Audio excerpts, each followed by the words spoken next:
Dans cette vidéo, je vais ajouter la logique pour la flow plate pour mon projet de régulation tutoriel. La flow plate, de la façon qu'elle fonctionne, c'est qu'on a la pompe qui envoie le tuyau ici, qui envoie vers le port du centre qui est ici. Et ensuite, chacun des 3 tuyaux du haut vont aller vers le réservoir 100, 200 et 300. Donc, je devrais faire un lien avec le port du centre vers le réservoir 100, 200 ou 300. Donc, un des 3. Si je n'ai pas la flow plate dans la bonne position, je ne pourrai pas commencer le lavage parce que s'il n'est pas à la bonne place, je n'aurai pas d'eau puis je vais laver le mauvais réservoir. Si le réservoir, par exemple, je veux laver le 100, mais que la flow plate est sur le réservoir 200, on va laver un réservoir qui est peut-être utilisé pour faire de la production. Donc, on veut éviter ça à tout prix. C'est pour ça qu'on a un lien mécanique. Donc, dans TIA-Portal, je vais aller dans ma routine de lavage de réservoir et je vais aller dans l'interface et puis je vais aller dans mes in-out et je vais m'ajouter une variable qui va être flow plate. Donc, ça va être de type booléen. Ensuite, je vais aller dans la marche et pour qu'on puisse être en marche, on va vouloir que la flow plate soit en bonne position. Donc, si je vais l'ajouter dans les conditions de départ et je vais faire un glisser-déposer, comme on le fait pour la demande de lavage et le réservoir sale, qu'on le désactive à la fin. Donc, je vais vouloir faire la même chose pour ma flow plate. Donc, si je vais aller sur la ligne 10, je vais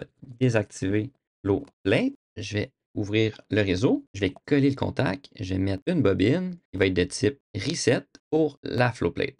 Ensuite, pour le statut de propre, je vais vouloir aussi ajouter la flow plate. Étant donné que le signal propre NEP il est envoyé à tout le monde, qui n'est pas spécifique à chacun des réservoirs ou des équipements, tous les réservoirs vont se mettre propres si on ne confirme pas avec la position de la flow plate. Donc, si je vais venir ajouter la position de la flow plate, et on va faire la même chose aussi pour désactiver les demandes de lavage et les réservoirs sales. Donc, on veut absolument que la flow plate soit dans cette position-là avant de pouvoir les désactiver. Donc, une fois que ça c'est fait, je vais pouvoir sauvegarder et je vais aller dans ma main et je vais devoir ajouter à certains endroits la logique pour ça. Donc, déjà ici, sur mes réservoirs 100, je dois update le bloc call. Il va falloir que j'ajoute la variable pour ça. Donc, si je vais dans mes variables, ici, on voit que je n'ai pas de table pour ça. Donc, je vais juste en faire une et je vais l'appeler flow plate. Et on s'assure qu'on ait le bon type, donc une table de boule. Et normalement, la grandeur devrait être bonne parce qu'on est sur la constante. Donc, si je retourne dans le main, et donc ici, je vais pouvoir copier par exemple la variable d'avant. Et ici, je vais mettre flow plate et je vais mettre mes R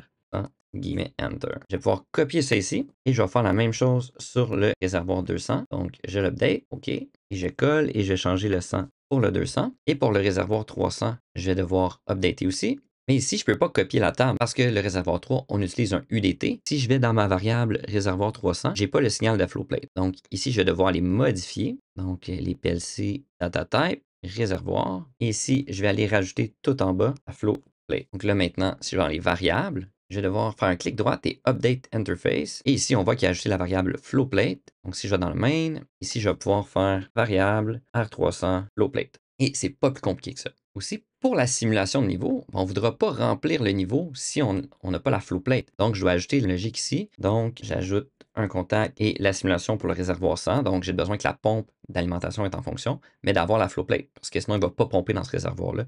Donc, c'est important de le mettre. On va faire la même chose pour le réservoir 200. Donc, j'ajoute la flow plate. Ici, il faut mettre le 200.